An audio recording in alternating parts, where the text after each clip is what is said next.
I'm gonna give folks a few minutes to come into the event here. I'll play a little bit of music.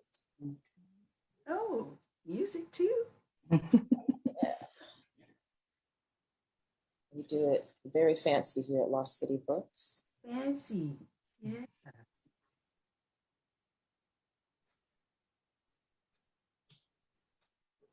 I keep on falling.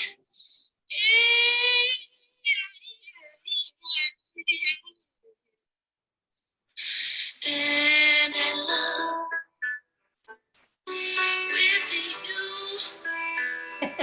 Sometimes I know.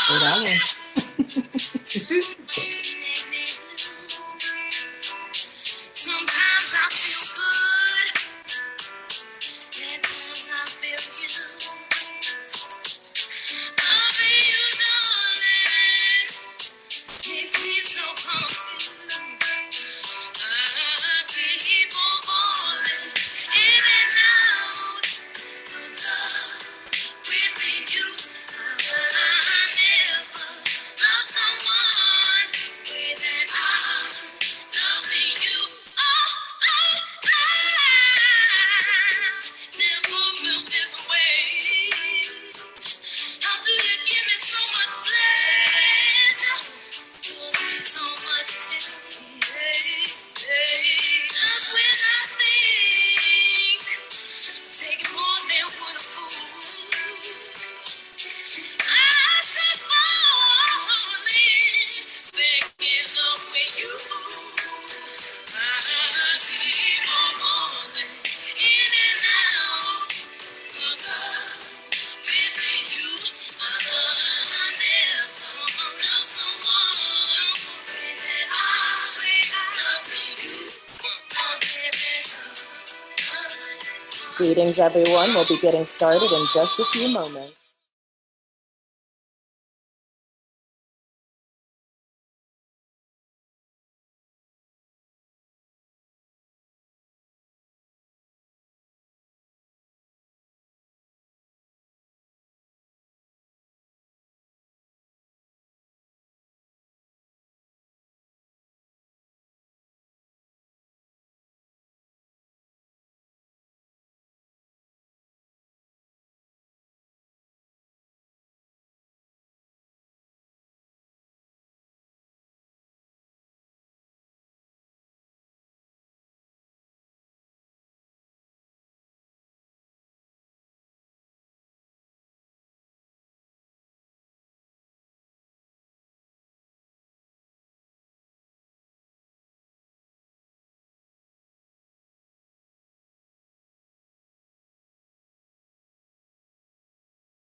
And so very pleased with our guests tonight discussing Creatures of Passage, a great book. I can't wait to tell you all about it.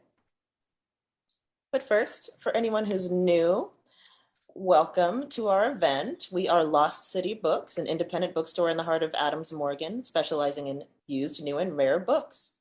Our new space, as of early 2020, we remodeled, some of you might remember, generates engagement and enrichment from the surrounding community, inviting artists, activists, organizers, of course, authors, and educators, many of which are reflected in our staff from the area, to share their knowledge and skills. I am your host tonight, Shady Rose. I'm so pleased to be here. Let's tell you a little bit about who we have joining us tonight. Morowa Yejide, a native of Washington, D.C., is the author of the critically acclaimed novel Time of the Locust, which was a 2012 finalist for the PEN Bellwether Prize, longlisted for the 2015 PEN Bingham Prize, and a 2015 NAACP Image Award nominee. She lives in the D.C. area, D.C. represent, with her husband and 3 sons. Creatures of Passage is her second novel, and what a novel it is. Our conversation partner for tonight, Ama Ado, is a DC book community leader and curator of DC Bookstagram culture. Alma's love of reading was nurtured in a family of bibliophiles. She enjoys reading sci-fi, fantasy, literary fiction, and poetry with a focus on own voices stories. When she is not reading, Alma is curating reading lists for family and close friends, listening to podcasts, watching true crime films / TV shows, and growing her TBR lists. And for those of you, who might not know what TBR, that's the to be read, to read in the future. And I'm sure many of us have stacks and stacks, like I do, of to be read books. Let's talk a little bit about Creatures of Passage. You might have to help me, Maroa, with this pronunciation. Is it Nephthys? Nephthys. That's right. Nephthys Kinwell. Nephthys Kinwell is a taxi driver of sorts in Washington, D.C., ferrying passengers in a 1967 Plymouth Belvedere with a ghost in the trunk.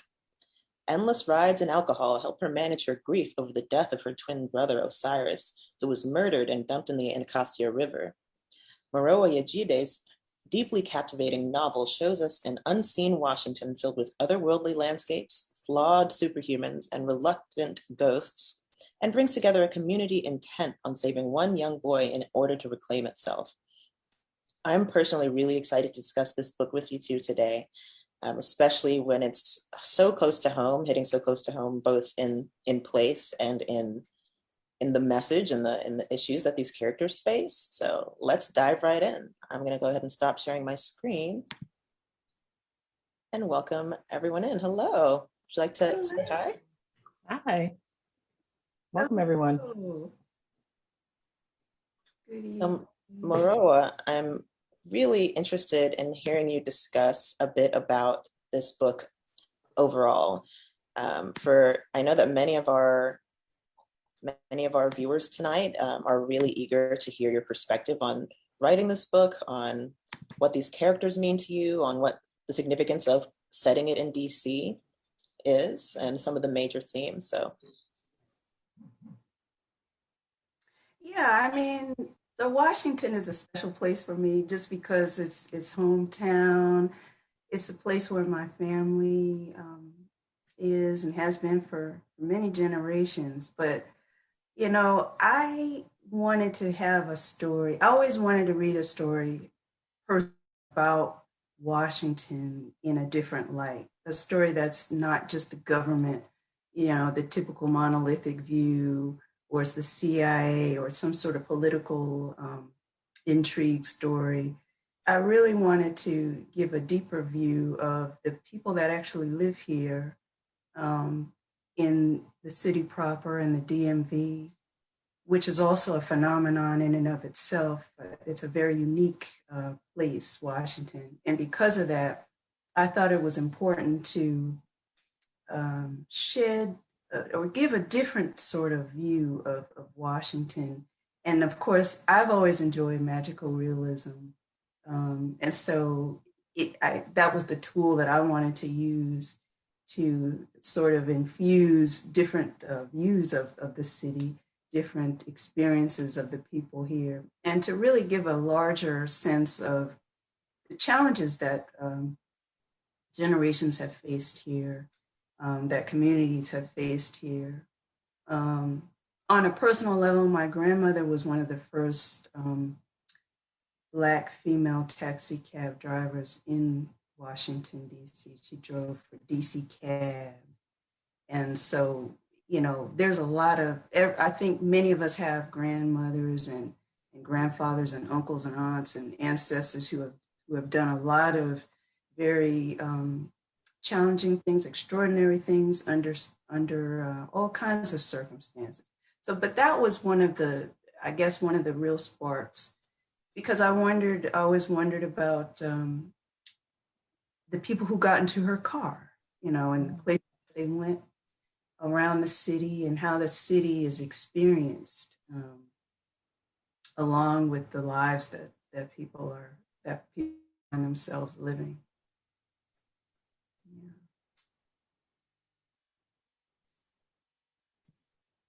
Something that I really notice about this book is that it is really about those people. It is about capturing the essence of a journey in this magical realism setting.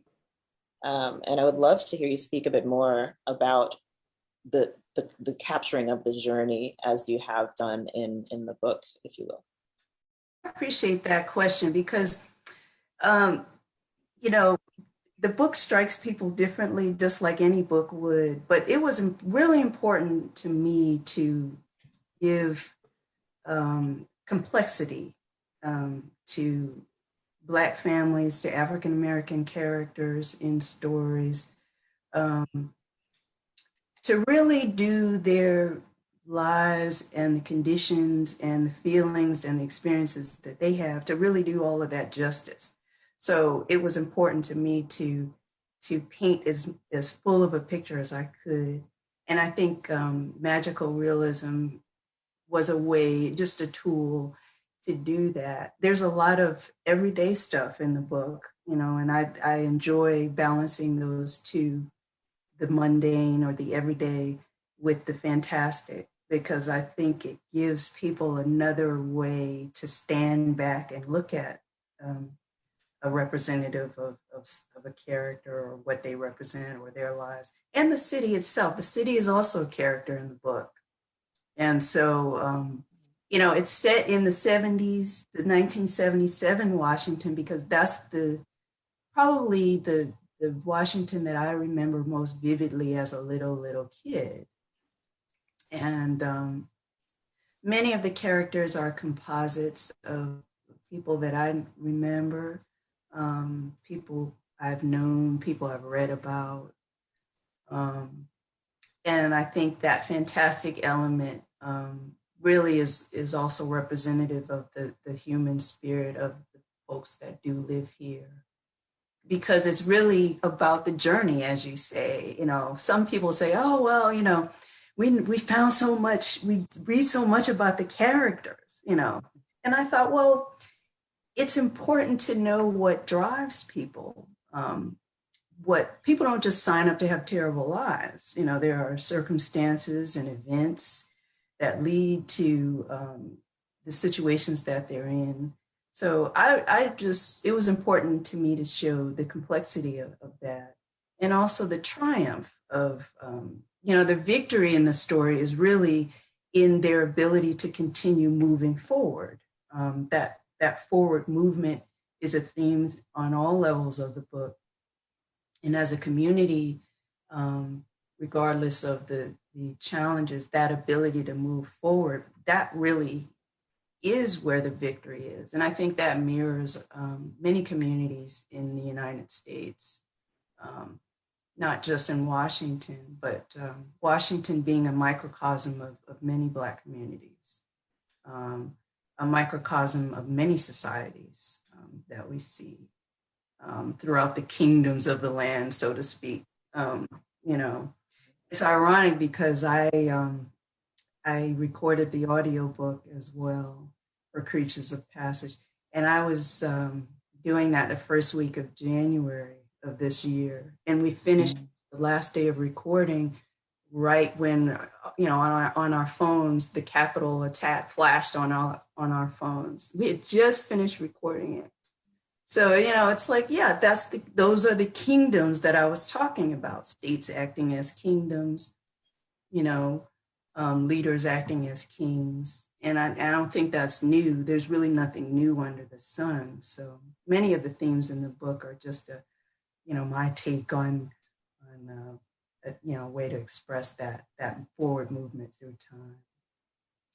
Yeah. I was thinking about the kingdoms that surround DC in particular, but as a DC resident, it's a good way to show people how connected the DMV really is. Just thinking about how close it was to cross from the kingdom of the district to PG fiefdom back in Maryland. So I was like, oh, that's true, because I actually live close to Suitland Parkway, so I could see how everything kind of connected. So as a DC resident, it was really nice to see, or really interesting to see how close we are connected in these three kingdoms that everyone kind of separates, that doesn't live in the area. Yeah, absolutely. We'll get into the imaginable forest of Suitland Parkway later, but yeah. And the creatures that come out of it. And the creatures that come out of it, absolutely. Let's talk for a second about those creatures, in fact, because we're talking about how the essence of the journey is really kind of at the core of a lot of what the story follows. And the creatures and the characters are all supernatural or augmented in some way, you know, and I'd love to hear your thoughts on why that is and what that really means, aside from that magic is cool, right? Right. Well, Shady, okay, so the thing is I've always enjoyed the natural world. You know, I was big on reading and you know, I read all kinds of things and was always I always enjoyed literature about the natural world and the biosphere. And so, you know, I thought it was interesting when you really step back and look at it in the mythology of the story. Um, People in the story are just they're creatures among the other creatures on the planet. You know, we're all kind of living on an island. The theme of an island is very important in the story because of the isolation that you get. You get a sense of that distance of Anacostia being an island in and of itself. And then in a larger sense, you know, you have states and fiefdoms and countries that feel like an island or experience as an island, the people there. And then we're all on this blue planet, you know, big blue marble. It's the only we have, you know, and that's an island out in the universe as well. So just taking those themes and building them out as humans not being above any other creature, you know, on the earth, and that we are all bound to certain restrictions, and we all have certain hopes. So that's where that idea comes from. Creatures plays on a couple of different levels. I mean, the passages through time, and also how different groups of animals behave. Birds in flight is that was one of the inspirations for the idea of passage, as well as the human and middle passage as well. But bird formations and the different ways that flocks move, and humans in particular, certain communities have had to move in certain ways from one era to another. So that's where some of that comes from. Yeah. Something that just clicked for me is that it seems like the community within the book and Anacostia is like one of the few groups that doesn't is that's consistent. That is like that's always there. Even for some of the characters, they were able to come back to this community. Is that something? Is that connected to creatures kind of having a home base or just having a flock to go to? It just clicked when you were describing your connection with nature and studying nature. It just seemed like it was for once, usually when you hear about stories of gentrification, you hear about people, especially in this community, being moved out. But Yeah. this group, they stay here, they are connected to it. And I realized that no one was ever forced out. It was voluntary. That's a really great point because, you know, I probably, you know, it always felt like home base for me because of, you know, grandma and because all my aunts and they had a tremendous influence on me. A lot of wonderful things happened to me as part of shaping, you know, my worldview and sense of place. So even though I went, you know, I lived in many places, traveled to many places, worked in many places, that was always sort of home base, so to speak. And then, you know, it was a place of new beginnings as well. You know, the Good Hope Road, you know, there used to be pyramid books on Good Hope Road back in the early 90s. And that's where I met my husband. He worked at Pyramid Books. Mahogany Books is there now on the same street, right? And that's where I had the book launch for Creatures of Passage. You know, fast forward 30 years later, you know, it's a wild, seemingly wild coincidence, but you know, it's a place of history. There's a lot of history there, and also a lot of beginnings there as well. But yeah, it really does feel. I don't know how long that those things that seem to remain the same will actually remain the same because of the changes there, because of gentrification and because of the development. And perhaps that was one of the drivers in me trying to capture some of that in the book, almost like a, you know, like a time capsule where you could go back and experience and have a sense of what the place was at the time.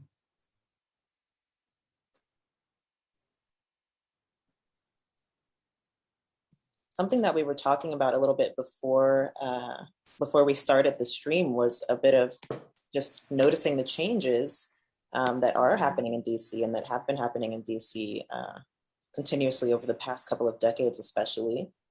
And I wonder if we could talk a bit about how the transformation of a space and the erasure of the history of a space that happens with gentrification kind of connects to the story of these ghosts and supernatural creatures, you know, kind of experiencing the transformations that they're experiencing as well.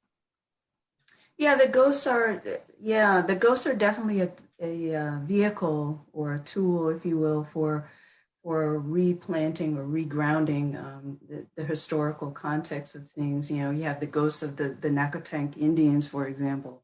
Many things went on. Washington has been versioned over many, many times. Um, you know, long before these past, you know, 30 years, it's changed and changed hands many times. That's a theme in the book as well. But the ghosts serve as just, you know, just because you change the name of something, and you get that, at least I do, from folks who have been here for a long time or are from here or lived here for a long time. You know, they have the renaming of neighborhoods, or they call something someone else and then something else. And then when you talk amongst each other, you say, oh, you mean over by the so-and-so, right? So those landmarks, whether they're still there or not, remain in people's heads and people's hearts because they have a memory of an experience there. So when Nephthys is going through the city in her car, you know, the Safeway that she's talking about, she's not really focused so much on the street names, and she's focused on the incidences and experiences that happened in a certain place. And I think that tends to be true for everyone. But because it's fiction and because I have a lot of landscape in fiction, the ghosts really serve to as as a not just a social representation of something, but also they also have a political function because really it's the political conditions that create the social situations that we end up talking about. And DC is all about power. That's what Washington is about. It's about power and proximity to power. So this is why there's a lot of topography in the book. Distance, you know, how close are you to something? We're divided into quadrants, which could be almost like separate worlds to some people who've never traveled to one place or another. They're only in their own particular world. And so those that distance is experienced on multiple levels, not just physically, but in terms of disenfranchisement. You know, when looking across the river, the monuments can seem like an empire. I mean, I remember, you know, family get-togethers, you know, back when I was little, we'd be on the big hill, you know, and yeah, it was like an empire far, far away. That had nothing to do with our world. That's how it felt, you know. So I think the ghosts serve as a way to engage the time period and to engage the different eras. You know, one thing that happened in a different era, those ripples are still felt later um, by the descendants or the loved ones. Um, Things are still connected in one way or another. And so the living world and the world of the dead were converged in the story to give a sense of that continuance. Because really the only thing permanent in the story is time. Time is the currency of the story, and that's what we're moving through. And so that was kind of the idea um, with the ghosts. And of course, me having an imagination, I thought, well, if we could talk to them, you know, what might they say? What would they be concerned about? I think on a personal level, I lost my mother, you know, like right before I graduated, you know, from college. She died at Howard University Hospital. So every time I go by that hospital, I get sick, you know. So it's not so much the hospital and the name, but it's the place, it's the memory of what was there. And but you know, before she passed, you know, she was already talking about, you know, I'm concerned for you. I know you'll be do well. She was already talking about herself in the past tense. And so that is when you have an experience like that as a young person, it kind of leaves a watermark. And I think the ghosts are in many ways sort of a reflection of that, you know, the concern of the dead for the living. Yeah. It made me think about I think you said it earlier, but something about the living ghosts, and some of the characters in the book are living ghosts. So I guess Yeah. talking a little bit more about that experience and why you chose to describe or build the characters in that way. You mean some of the characters who are physically living, but Physically living, but are, I guess, in the void, or have a yeah, foot in the void, because yeah, we're on their way, right? or on their way. You know, some people, it was just an exploration of people who really have already kind of sat down on the curb of life, or they're embroiled in a traumatic sort of cycle that they've been in. So they're living, you know, technically alive, but they're not living their life. And so those they really speak to the five passages, you know, the five different ways that people die, because it's not always a physical death. I think that I was exploring in the story, and you can die in more than one way. You can die, you know, spiritually. You know, sometimes things happen that break people. So, I mean, it's just part of the experiences that people have had. And so they're kind of living ghosts. They're moving through time and moving through the years, but no longer um, participating in the game of life, so to speak. Yeah. Wow. Yeah. I would love to have this portion of the conversation just go on and on for the whole night if I could. But I wanted to.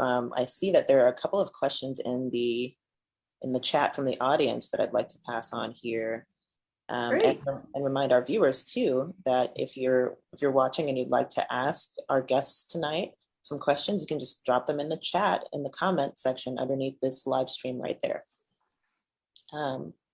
First, we have from Kendall, who were/are your influences as an author? So I have many. Heroes have, most of my heroes are dead, but there's a few classics that really I think stand out. So it would be um, Toni Morrison for Song of Solomon. Song of Solomon really is, I feel, a masterpiece because it's an odyssey, it's a journey, and for her complexity of giving characters depth to really do our stories justice, I think is a tantamount influence. Gabriel Garcia Marquez for 100 Years of Solitude, I think. It's a story about a family over a very long period of time. And in Creatures of Passage, there's a specific family, but there's also the larger African American community as a family through time. William Faulkner, for his dialogue, play on dialogue, where you have a very loaded sentence. It's a short sentence, but very loaded, short quips between characters. Cormac McCarthy would be another influence for the imagery laden type of text that he writes, and more of his older stories, like Blood Meridian, for example, where it's almost like a painting. There's a lot of, Edward P. Jones, because he was the first, in my view, to really bring Washingtonians to life in stories. It's just unforgettable. Lost in the City, who could forget, ever? So that's a short list of some of the influences. Oh man, those are all so great. I have another question here from Akosua Akoado, who says, I noticed the ancient Egyptian names. What drove the choice for the names? I know the layout of DC is influenced by ancient Egypt, according to my Africana Studies professor. Yeah, Benjamin Banneker as the architect. Sure. Well, okay. Egyptology, again, I'm a researcher at heart, and Egyptology is just the oldest, deepest well of storytelling. All of the myths, all of the ancient myths come out of Egyptology, all of them. And so because of that, I wanted to add that as the top layer of the story. The five gods, without going into a whole bunch of detail, because we don't have a whole bunch of time, but the five ancient gods, sibling gods, two of them I chose for this story, Nephthys and Osiris. And each of them, if you go and look in all of the different versions of the myths, have certain attributes. So Nephthys as the friend of the dead, Osiris as the murdered god broken into pieces. And those are the types of influences. I also used Egyptology in more subtle ways with the character Findout, for example. Findout is really Anubis, the god of lost souls. And, this is why he's got his tin can, all things lost and all things found, and he's got his own story, his own reasons for sort of struggling through things.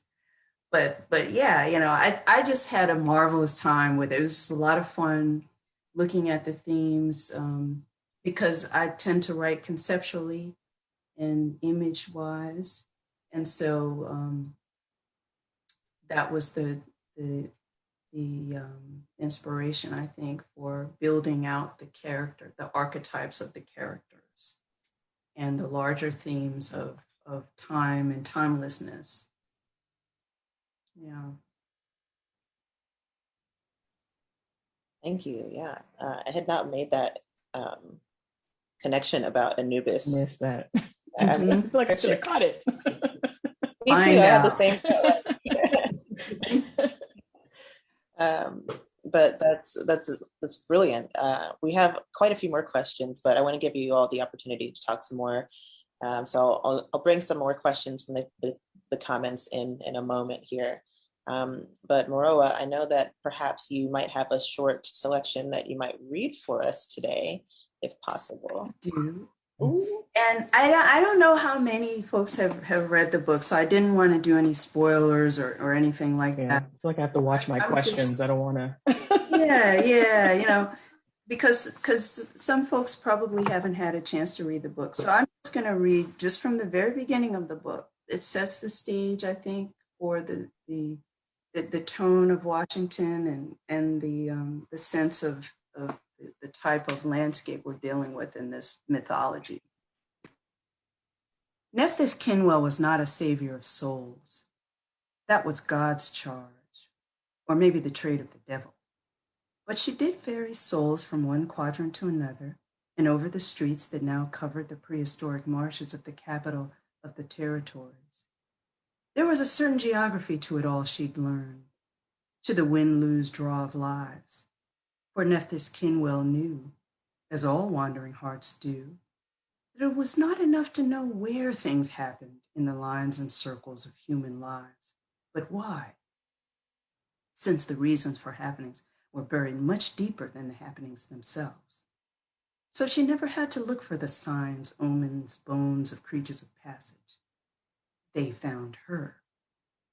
The kingdoms of the land that together made the United Territories had just turned 200 years old the summer before, a fledgling in the long line of empires risen and fallen.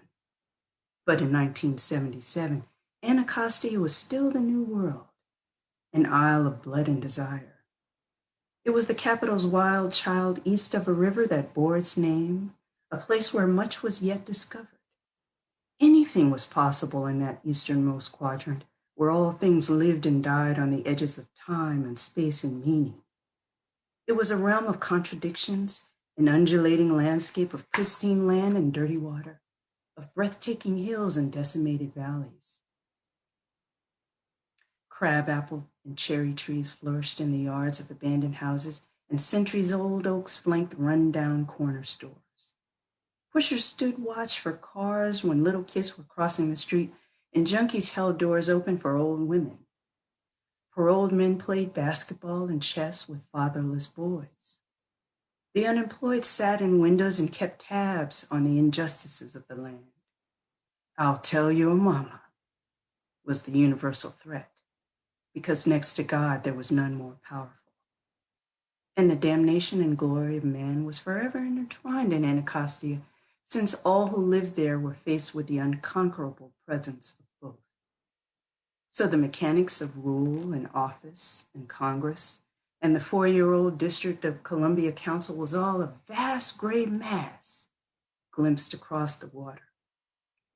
Fairfax, Arlington, Montgomery, and Prince George's fiefdoms were distant domains. The triumvirate of the White House and the Lincoln Memorial and the Washington Monument stood alabaster and resolute, and like the Acropolis, held great dominion.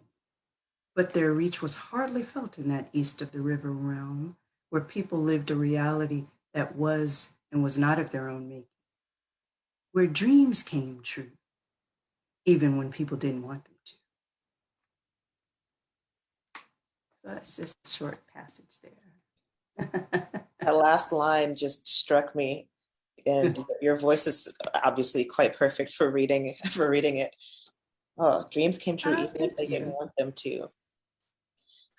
That's a loaded, sentence as well.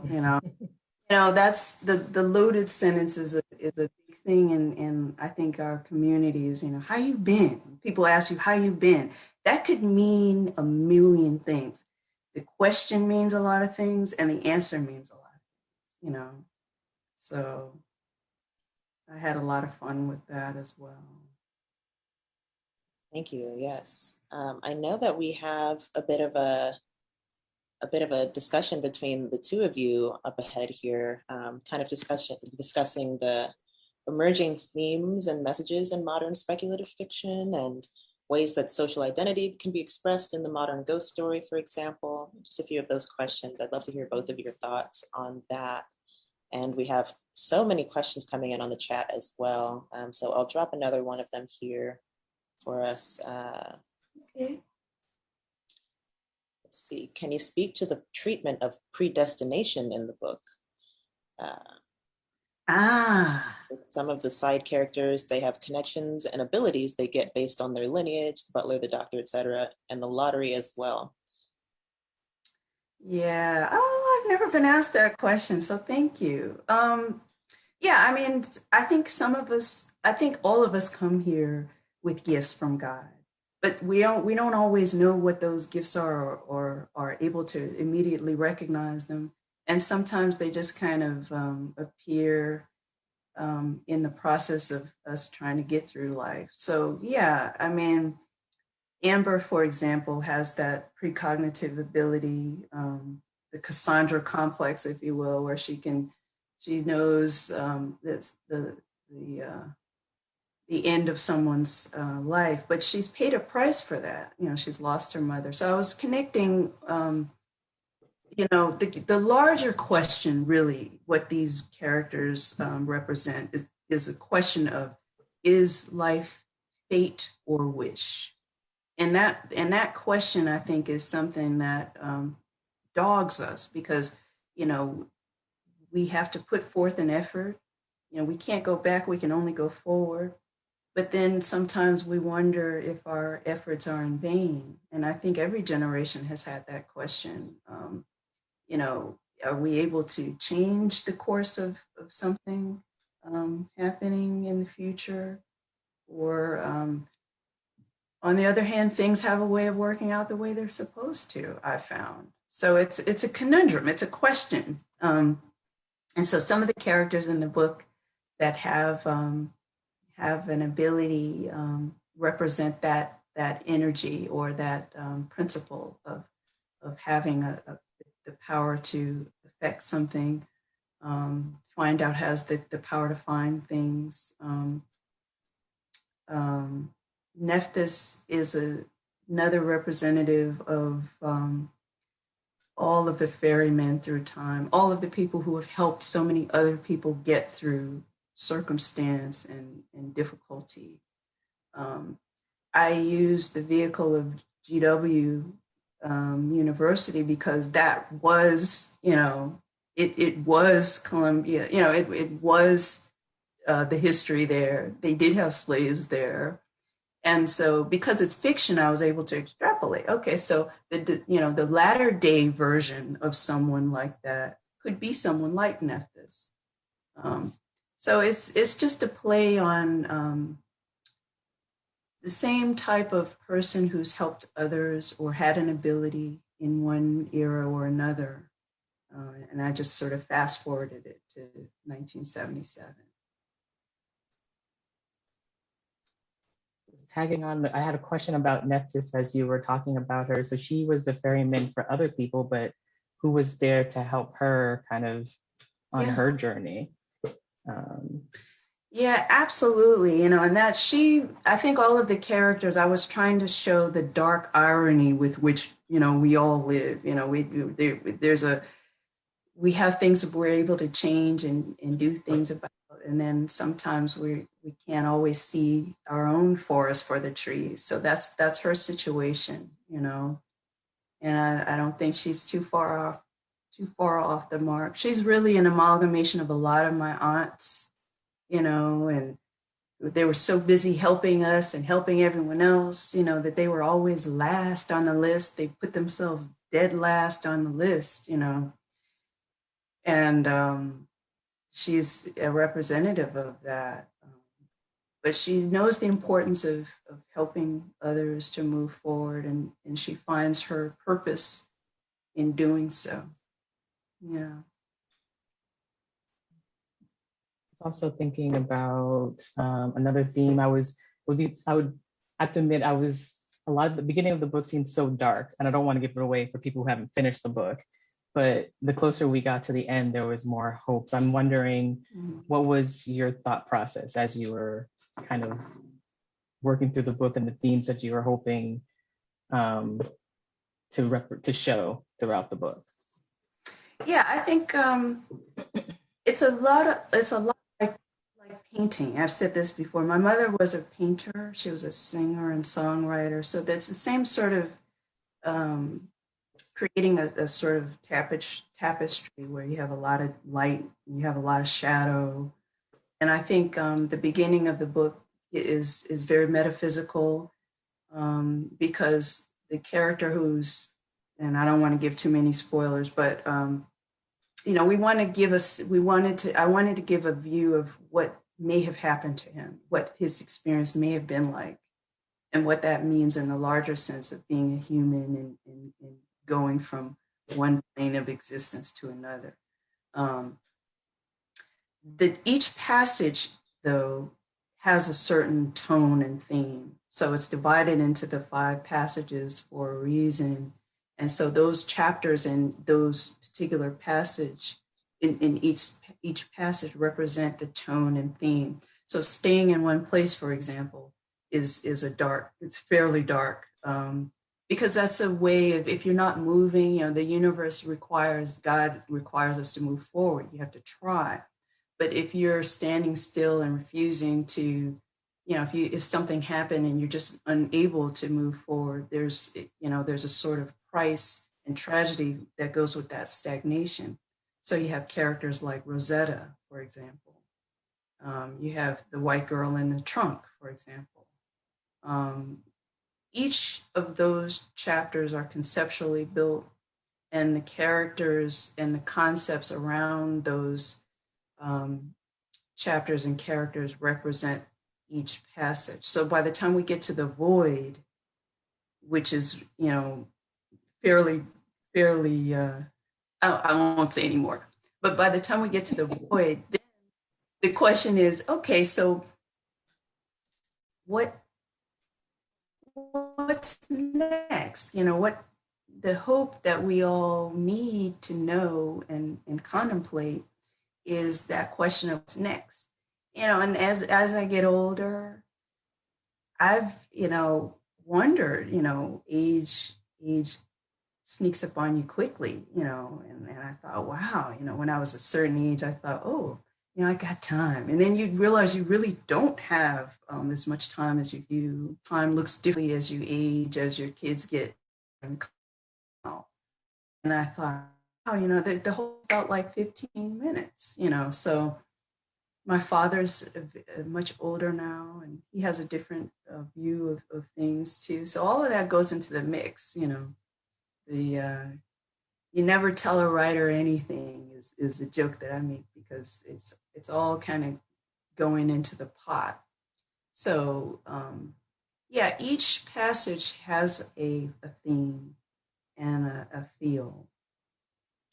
And the idea is, when you stand back and look at the whole thing, you get a sense of the story and the lessons of the story for the characters. Yeah. What are some ways that social identity can be expressed in the modern ghost story? Your story is one version, but was there a different direction you wanted to go with this than what you chose? It's such a formal so question. Many characters. This is like a lit class question or a question. Okay, I'll just try to state it simply. You cannot talk about social conditions without talking about the political landscape. You can't talk about politics without talking about the power structure, the power dynamics. And let's face it, we generationally have had to live with that. There's not a day that we don't look at the news and we see the power play and see the relationships over time. Many of them have remained the same. So I thought it was important in the story to show, the continuance of certain things. This is why I use time as a sort of tool in the story. Time is a character, but more of a tool in the story, where the reader will get to a certain passage where it'll say many years later, and it scopes out to this era and other eras past this era, where the reader knows very well what ends up happening with certain social conditions and certain things that transpire in the country. But the character doesn't know at that time, at that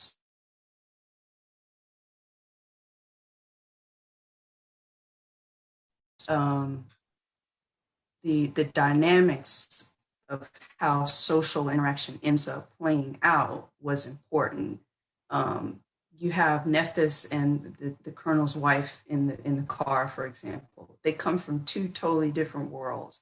You know, she's from the kingdom of Alexandria, kingdom of Virginia, in the fiefdom of Alexandria. And Nephthys is from Anacostia, that Isle of Blood and Desire. So, but they're in this car together, and they've you know, they see the city differently. They experience it differently, but yet they intersect certain key points. And some of those points are deliberate, you know, and some of those points are just by circumstance. But that whole social thing, I got to be honest, I think the larger question is, what are the political and power dynamics that create the social conditions over and over again from one generation to the next? This is really what I was trying to get at with the story. So by showing when you have the jazz man, I described him as a jazz man, but he's a newsman, a newspaper guy. You know, he inherited the tremendous strength from his grandmother of recording the happenings of time, right? The happenings of history, and then watching them repeated. So, you know, a lot of things, even in our day today, a lot of this stuff is not new that we're seeing in the news. And just because the story is set in 1977, you could read, a section of what happens to some of the guys in the story, and it would be almost like something ripped out of the pages today. So, and, I think I was driven by trying to make sense of what one generation understands, lessons learned. You know, have we learned any lessons from one generation to the next? Yeah, that was a long answer, but it's answer. That's one of those, poli sci or lit, English lit or philosophy. That was my sociology poli sci spin on the question that I was asking. But my last question, because I know we're running low on time, is you did mention that Anacostia or Southeast is like home to you, but what was the significance?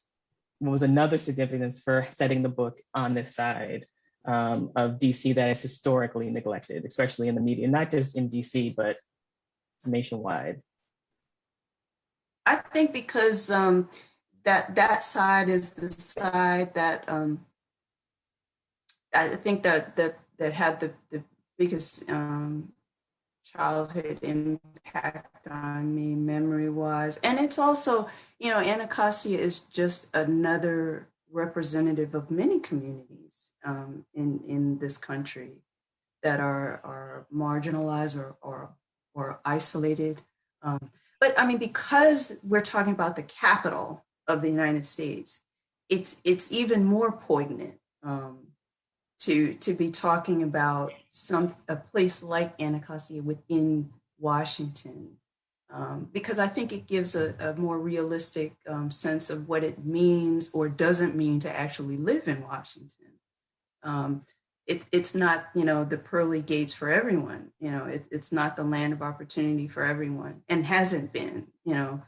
This is a place of territories, and they were always territories. Just because we're calling it something else now doesn't change, what it's always been. It's changed hands many times, and it's still changing hands. If you listen to the ward, the council meetings, you can see the whole drama play out over and over again. Greater Southeast Hospital, all of those things are just more examples of the kinds of things that go on in many communities across the country. But by sharing the specific experience of Anacostia in Washington, in the capital, I think gives a deeper sense of what this country, can really mean for a lot of people living here. I wanted to share a view of the Washington that can be lived, not projected. And that's where I was going with it. Yeah. Very powerfully said. And I am so grateful to have had the privilege of reading you do that. I have a couple more questions from our viewers right now, and I know that we are coming up on our time a little bit, but this is all so nourishing. So many questions, not enough time. We'll do another. I have two questions that are essentially the same question. So it's essentially, what do you want readers to come away with after reading Creatures of Passage? Oh, so the book itself is an invitation. It's an invitation to come on a journey with me, to give a sense of, take a look into the lives of someone else. Take a look back in time, and get a sense of what Washington used to be, and what it's becoming, as well. Put that in proximity or up against what it's becoming, and not just have a sense of, the tragedy. Yeah, there's a lot of darkness in the story, but everyone wins in a sense in the story, because they're still insisting on moving forward. And I wanted folks to know that there's a lot of stuff going on in Washington. It's a rich and vibrant place, a place like no other. There's no other place like DC and the DMV, where you have states that are, almost, they're suburbs, but there are other states as well. But you would never get that magical interplay in anywhere else that I've seen. And I just wanted to give a richer sense of the stories of folks here and the story of the city itself.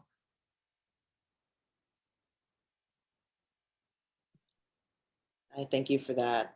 Something I'm always saying, because I'm also an artist in DC as well as a book enthusiast, something I'm always saying to people who are either new to the city or don't really know a lot about DC is that there's so much more than the, as you said, the projection of what the district is like.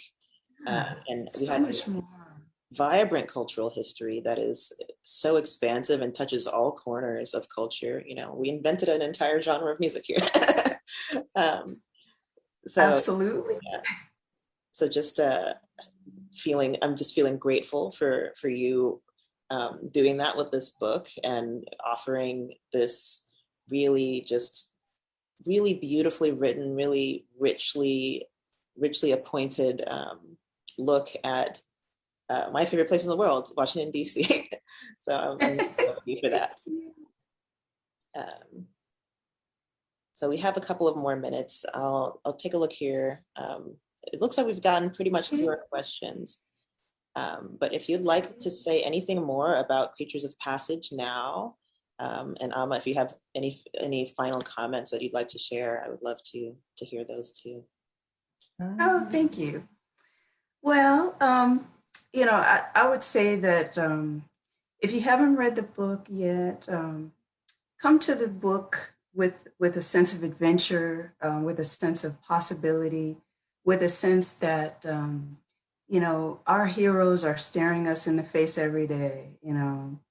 That bus driver, your aunt, what happened with your uncle. These are people who have triumphed over many things, and they might not be talking about it because they're so busy living, but those everyday heroes exist, and I wanted to elevate them and give them the justice that they deserve, and the complexity of their stories. And also remember that Washington is still changing. We see the changes every day, but we need to balance that against all of the elements that created this place. The stuff that's not in the brochure is what created the magic of Washington, D.C. And I just hope that folks remember that and come to the story with a sense of the journey. Yeah. I have, I always forget, so I'm going to say this quickly before I forget. If you ever want to read anything else about what I'm doing, I do have a website. So it's maroayejide.com. So feel free, and I update it often.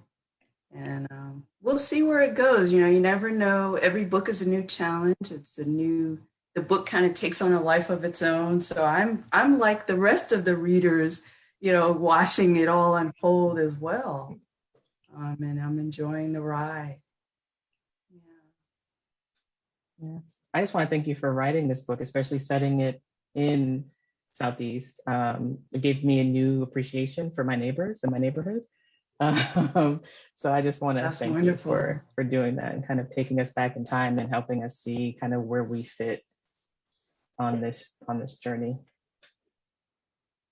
Absolutely. Thank you so much. This has been a really wonderful conversation. I'm so grateful to both of you for joining me tonight, and to our viewers watching from home. Thank you for being here. I appreciate you. Just a reminder that Creatures of Passage is available at Lost City Books. So if you have not read it yet, this is a great opportunity to hop on over to the store. We're on 18th Street in Adams Morgan, and grab your copy. You will not regret it even for a second. It was such an incredible read. And you'll find more information, as Maroa just said, maroayejide.com. I just put that link in the comments below, so you can look at that. Oh, thank you. And if you'd like to follow Ama on Instagram, it's let me make sure I'm getting this right. It's at Afro Preppy Bookworm, right? Yep. Right. So I like that. I like that. This has been a beautiful conversation and a beautiful celebration. Thank you both so much. And I will bid you all good night. You have a great evening. Viewers, have a great evening as well. And I hope to see you all soon in the post-Rona world. We'll be able to do this sometime in the same space. Yeah. Wonderful. Thank you, guys. Thank you. Bye.